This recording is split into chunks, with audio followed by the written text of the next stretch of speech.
Namaste to everyone. Welcome back to the online teaching sessions of Bharati Vidya Bhavan's Tadepalligudam. I hope you all safe at home. So today I came with the topic from the chapter Statistics.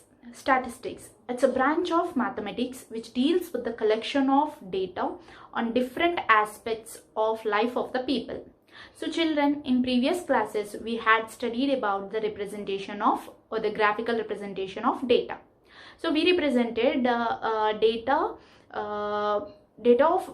in various forms through bar graphs, through double bar graphs, histograms, pie charts, etc. So by using this graphical representation, if you want to make out some important feature of the data, means we don't have the scope by considering a particular representative or certain representative of the data. So to make it as easy, there is a concept in the chapter Statistics called measure of central tendency. So today our topic is measure of central tendency. In that, first one, mean. Mean. Sometimes we will call this mean as average.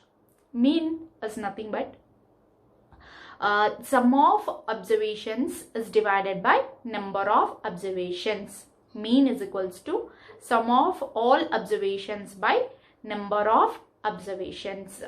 Here is an example. Children, you can see here I took some set of observations 3, 6, 2, 4, 5. So to find mean, first you have to summate all the observations. So here by adding all that observations we got 20. Next you have to count the observations. So total how many observations we are having? 5.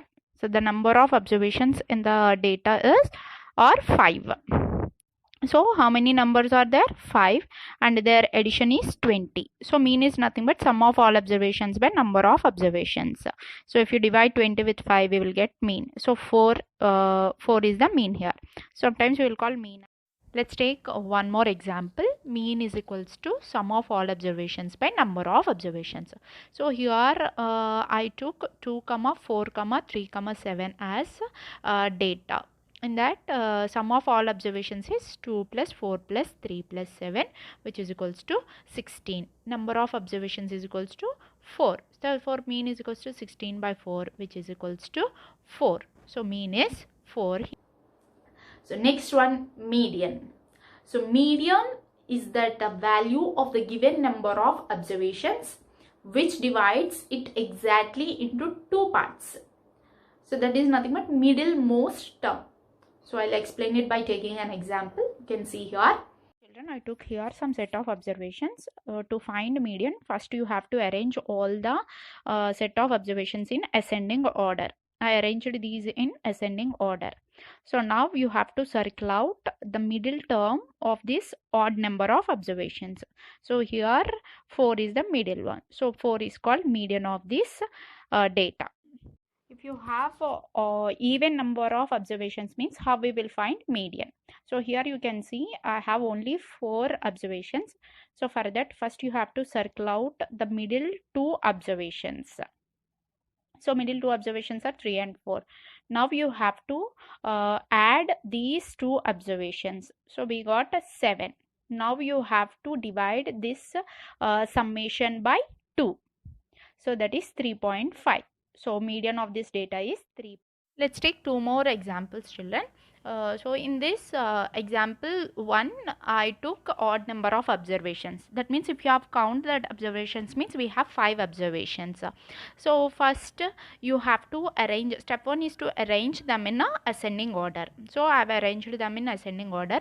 Then you have to circle out the middle term. So here you are having odd number of observations, means you will be left with only one observation in the middle. So here the middle observation is 3. Therefore median is 3. Next, in the next example, you have seen means you have seen 4 observations are there. That means you have even number of observations here. So first step is same like previous example. That means you have to arrange them in ascending order. Step 2, if you have seen step 2 means you will be left with 2 observations in the middle. So in this case what you will do means first you have to add that 2 observations, then you have to divide them with 2. So 2 plus 3 is 5. 5 by 2 is 2.5. Therefore median is 2.5. Next one, mode.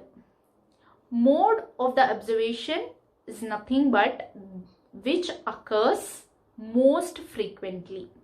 The observation which occurs most frequently is called the mode of the data. Let's take an example. To find mode, first you have to arrange the given observations in ascending order. So after arranging in ascending order, you have to check which observation got more frequency. So here you can see 2 is having more frequency. That means it occurred more times when compared with other observations. Therefore 2 is the mode of the data. Let's take one more example for mode. So here I took some data which is having the observations 2, 3, 1, 2, 3, 3, 5. So first step to find mode is to arrange the given observations in ascending order.